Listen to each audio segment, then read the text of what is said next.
I saw a really interesting stat. Let me share it with you. Only 24% of global workers feel confident they have the skills needed for career advancement. It's crazy. I can't believe 24% of people, only 24% of people feel confident. Because, there's obviously been like the AI thing's clearly been crazy. And it seems to have been like accelerating at like an incredible pace. I was speaking to someone the other day and they want to transition careers. So they've been applying for jobs. Now, if you're transitioning, kind of generally people are trying to move to a different sector, right? So trying to position yourself and apply for jobs where AI is doing the first screening, and before you even get to a human, it's very unlikely that you're even going to get invited to an interview. So there's a lot of things that one needs to do to make sure that they position themselves in the right way. And I've written down 3 amazing things that you need to do to position yourself in the right way, whether you're transitioning career, whether you want to like advance your career, whether you want to get that next leadership role. Really, really important. And there's 3 big things. So number 1 for me, stay informed. Sounds simple. The amount of people I speak with in very senior positions or whatever they are in the workforce, and they're just not aware of what's going on in the sector, globally, AI trends, amount of people that haven't even like utilized some of these tools available like ChatGPT, Gemini, Anthropic. Most people can't even tell you the 3 largest language models. They couldn't tell you use cases. I mean, it's crazy. So there's no excuse, and it's so easy to stay informed now. You can literally jump on your best AI tool. Most of them have even like voice to text, and you could be like, hey, ChatGPT, give me like the top 5 biggest trends this year, or, what's the news, something like that. I mean, there's just no excuse not to know what's going on. So stay informed, macro, and then also micro, like what's going on in your industry. What are some of the things that are going on? What are some of the trends? Do you know, like, if you're transitioning, do you know what the 10 fastest growing jobs are right now? Did you read the World Economic Forum's report on 2030 fastest growing jobs? Just kind of dive into all of that stuff.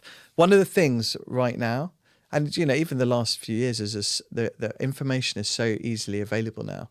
It's not difficult to find stuff. It's not difficult to stay informed. It's not difficult to see what's going on in your sector. It's not difficult to see what your worth is in the market. All of those things are quite easy to do. And you can just spend 5 minutes a day jumping on and just learning. And that's like this, everyone talks about continuous learning, growth mindset, all this kind of stuff.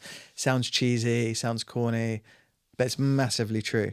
And let me give you one example. A friend of mine, and I've shared this example before, but for those that haven't seen it or heard the story before, a friend of mine was going for a big job, and they did a lot of video interviews. They got they got to this like final round, and it was like 2 people, and they said like, you're one of 2, and they invited them into the office. So they went into the office, and this office was quite old school, and he had to write in the book that, his name, who he was coming to see, what time, and stuff like that. He was given 2 times. He took the second time. He went in, he was writing in, signing himself in, and the person above, he was seeing the same person he was seeing the time before. It was quite clear that was the other candidate. So he went back to sit down.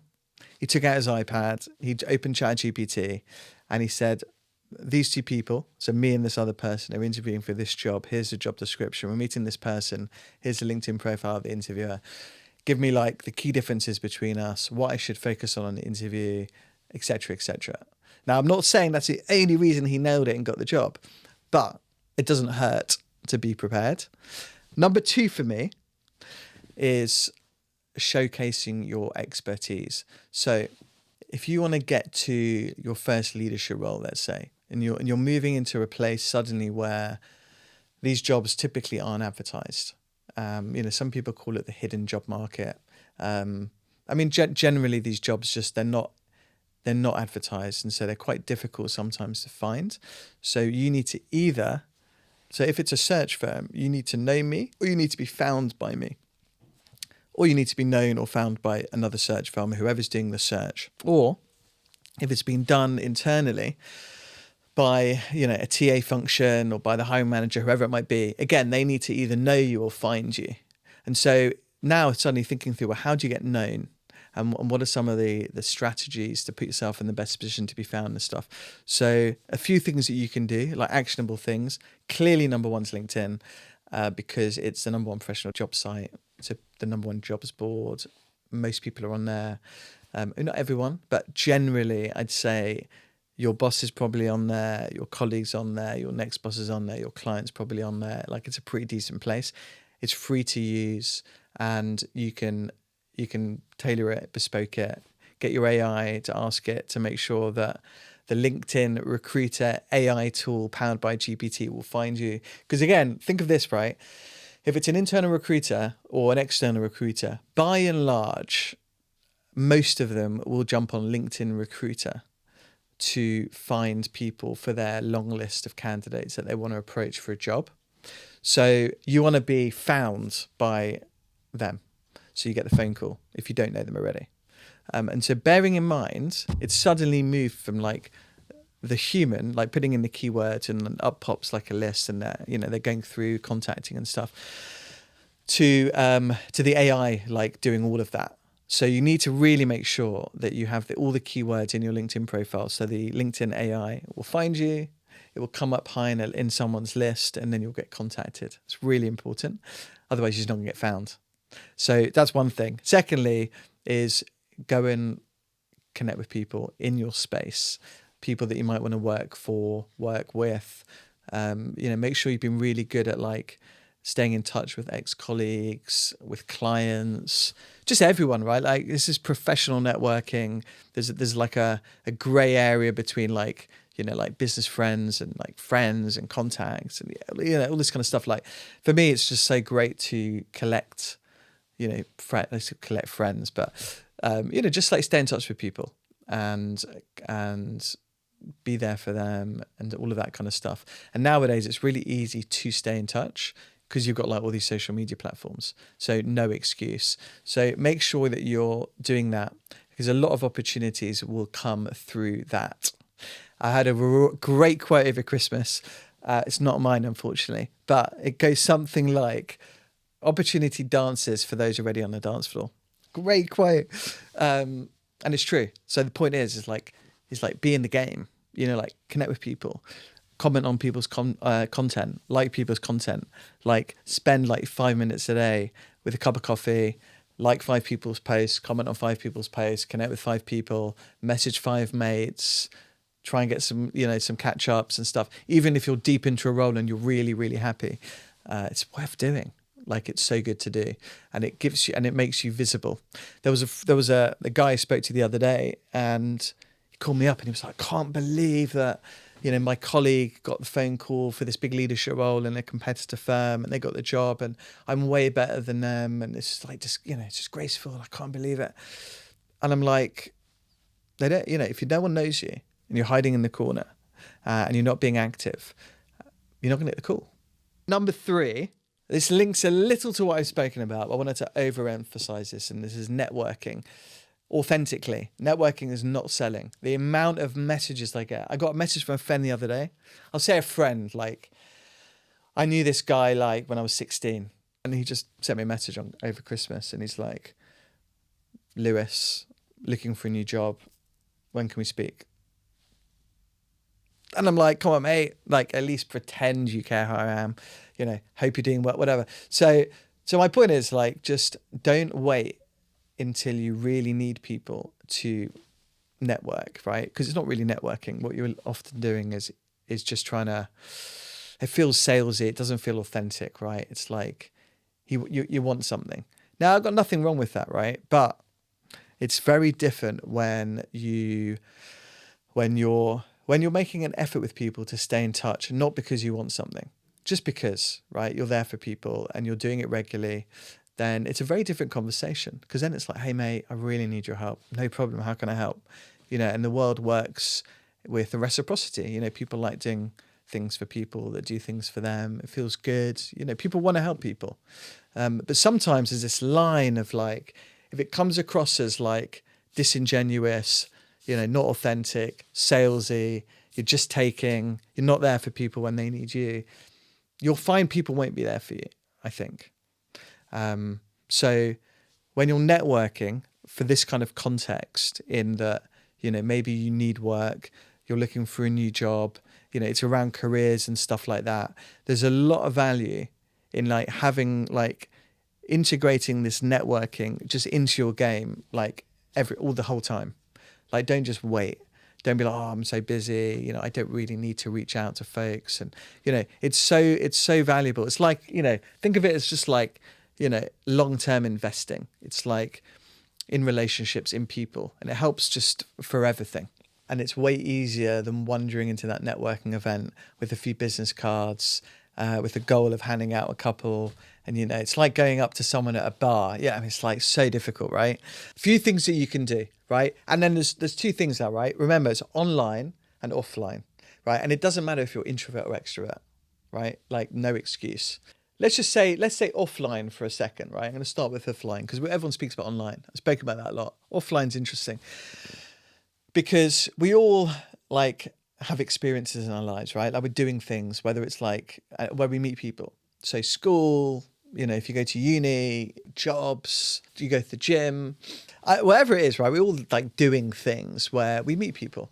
And so for me, networking is really like building a community for myself, like a community of people that know me and that I know them and that I have shared interests with. Because if you have shared interests with people, then you've got something in common, and that's kind of the start of a friendship. But build this community, build a network, and so good friends, but also just peripheral people, and then through work as well. Like you work with people, you do business with people, you work with clients, whatever it is, but you're just interacting with humans like all the time, and you can lean in. And you can choose to like bring them into your community and your network. Some people choose to lean out. They like to keep that stuff super separate. For me, it's just like I integrate everything, work-life integration. And so I don't like separate, a personal friend from a work friend or this and that. You just, it's all like community for me. And over the years, I spend time with people I like. I invest time.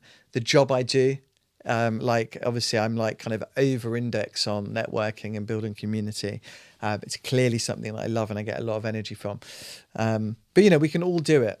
And it means investing time, and you can do that offline, right? Then you've got the online stuff, right? So as well as this offline, you've got online. And again, LinkedIn's a great place to start because it's a professional networking site. And most people build their professional network on LinkedIn, I would say. So however you like to do it, doesn't really matter, but do all of it.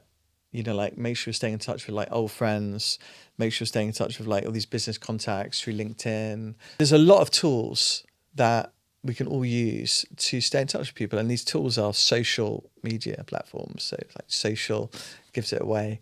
But it's all about staying in touch and interacting with people and humans, obviously on like a digital thing, but it's great, because you can stay in touch with people and you might not get a chance to see some folks for a year or two, or maybe they like live in a completely different part of the world.